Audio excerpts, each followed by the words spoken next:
Hi everyone, it's Cecilia Locati here and you are listening to Internal Control Talks. Our goal with this podcast is to help you thrive as internal control professionals. I just want to share with you a couple of thoughts around being effective in delivering value as business partners and in being perceived as business partners by our colleagues or stakeholders. So I was talking with one of my friends who is head of financial planning and analysis in a big corporation, and we were talking about the evolving role of his team and how from data crunching activities, they are moving towards more strategic and value-added activities. And that got me thinking, because exactly the same transition is happening in the internal control world. What I mean by that is that the more machine learning and artificial intelligence is able to help us with the data crunching part of our job, the auditing of the internal controls and the analysis of the transactions, the more we have time available to focus on important activities which really add value to the business, especially around identifying risks and identifying the information which are required to make strategic decisions and support the decision makers to make these strategic decisions around risks and controls and compliance activities. So I really believe the role of the internal control professional is shifting. The question here is, how can we become trusted business advisor who deliver added value to the company? I just want to share with you a couple of ideas around how we can achieve that. And the first one is around the way we think about our job. If we think about internal controls as a tick of the box exercise, we think about ourselves as tick of the box function, then indeed we're gonna act that way and be perceived that way. So it's really important, if you want to position yourself as added value function, that you are the first one to believe that that's your role and that's exactly what you are doing every day. Obviously, to back this up, you need to deliver value, of course, but everything starts with the way we think about ourselves. That's true in a lot of things in life, and it's certainly true in our professional life as well.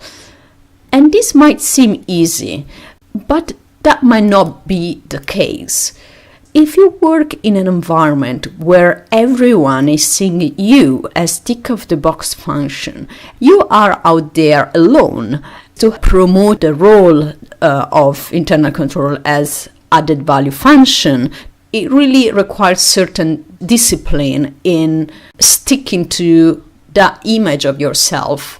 A useful tool to do that is to remind yourself periodically about what you want to stand for, how you want to come across as professional. So in this specific case, you want to be a trusted advisor, you want to deliver value. So before a meeting or here and there during the day, take a few seconds to remind yourself what is the way that you want to be perceived, what is the way you want to operate. By doing that, you really step into that mindset to deliver value. You're gonna go into meeting and look out for clues, for ideas on how to deliver value. If you continue thinking about value all throughout your day, I can guarantee you're gonna find tons of ways to deliver that value. The other idea around this topic, which I think is useful to be perceived as added value function, is to think in terms of customer service. Pretend for 1 second that you are not hired by the company. Maybe you are not, maybe you are an external consultant. In this case, it's going to be easier for you. But for the professionals which are working for companies, just pretend for 1 second that you are an external consultant. You are hired by the company to deliver value.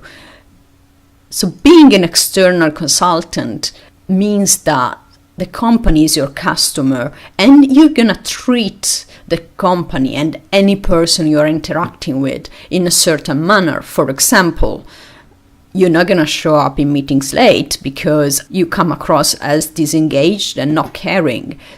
And that's a poor level of customer service. Certainly, you don't want to do that with your clients. So why would you want to do that with your colleagues, which are your internal clients? And this customer service mentality does not apply only to the way you manage the relationship with your stakeholders, process owner, control owners, high-level management, but also to the way you're trying to deliver value. It pushes you to go the extra mile, to deliver the extra effort, to go beyond their expectations. And this triggers a number of questions that you can ask yourself to improve the way you work, the way you serve your customers. A useful exercise to develop that mindset is to try to step into the other person's shoes and ask yourself, if I am the CFO, what do I need to know on risks and controls, specific risks and controls related to my areas, which will help me to make informed decisions? And then review the documentation, the information you are delivering to the CFO, and evaluate whether it's comprehensive, it's at the right level of detail, it's complete. Maybe you can add useful information for the CFO to make better decisions.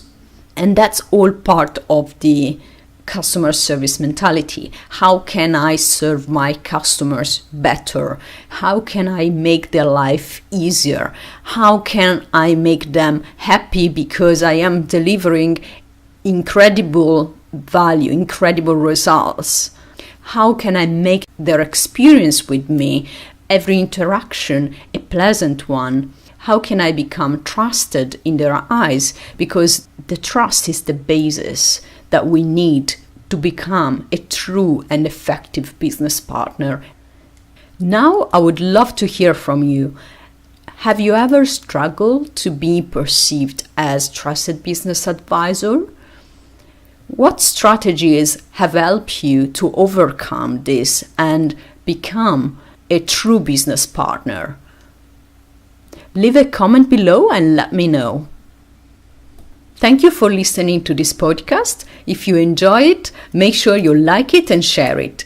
If you want even more resources on how to be extra effective as internal control professional, check out our website www.internalcontroltoolbox.com and subscribe to the email list. Thank you for listening and see you in the next episode.